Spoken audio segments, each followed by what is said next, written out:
اور آپ اس حدیث کو دیکھیں جس کو امام بخاری رحمہ اللہ نے اپنی صحیح کے اندر نقل کیا ہے، ان من شر الناس، لوگوں میں سب سے بدترین آدمی وہ ہے کہ جس کے شر کی وجہ سے لوگ اس کو چھوڑ دیں۔ لوگوں میں بدترین آدمی وہ ہے کہ جس کی شر کی وجہ سے لوگ اس کو چھوڑ دیں۔ یعنی ایک آدمی اتنا بد کردار ہو سماج کے اندر کہ لوگ اس سے سلام کرنا گوارا نہ کریں، اس کے قریب جانا گوارا نہ کریں، اس سے بات کرنا گوارا نہ کریں، اس کے بارے میں جانے لوگ یہ اتنا ذلیل آدمی ہے کہ اس کو اگر آپ بلا لو گے اپنی مجلس میں، اپنی پنچایت میں، اپنے کسی اس میں، تو یہ معاملے کو خراب کر دے گا۔ تو اللہ کے نبی فرماتے ہیں کہ یہ انتہائی بدترین آدمی ہے اللہ کی نظر میں۔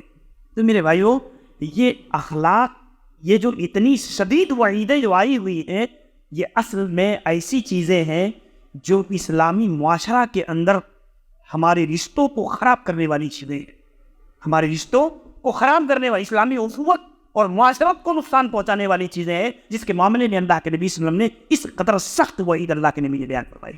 اب دیکھیں رسول اکرم صلی اللہ علیہ وسلم نے ہمیشہ اخوت و بھائی چارگی کی مثالیں دے کر کے اپنے رشتے کو بحال کرنے، اس کو قائم رکھنے، اس کو مضبوط بنانے۔ آج ہماری حالت یہ ہے، ایک مسجد کے اندر نماز پڑھنے والے مصلیوں میں اتفاق نہیں ہے، دل میں کینے ہیں، کپٹ ہے، بغض ہے، حسد ہے۔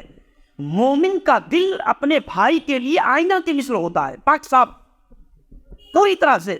آپ دیکھیں اللہ کے نبی نے فرمایا المؤمن مرآۃ المؤمن، المؤمن مرآۃ اخی۔ اللہ کے نبی فرماتے ہیں ایک مومن اپنے بھائی کے لیے آئینہ کی مثل ہے۔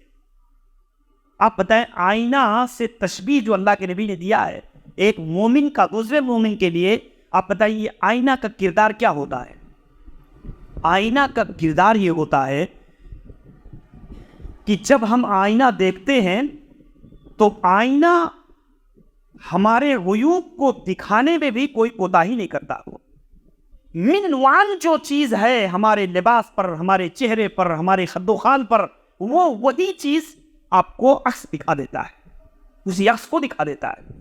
اچھا، آئینہ کا کردار یہ ہے کہ ہماری کوتاہی کو، کمی کو کسی دوسرے کے سامنے بیان بھی نہیں کرتا، کسی دوسرے کے سامنے واضح بھی نہیں کرتا۔ اس کوتاہی، اس کمی کو پوری رازدارانہ انداز میں وہ صرف آپ کو دکھاتا ہے۔ یہ جو تشبیہ اللہ کے نبی صلی اللہ علیہ وسلم کی ہے، اس تشبیہ میں اتنا بہترین استعارہ اللہ کے نبی صلی اللہ علیہ وسلم نے اختیار کیا ہے تشبیہ میں کہ ایک مومن دوسرے مومن کے لیے آئینہ ہے۔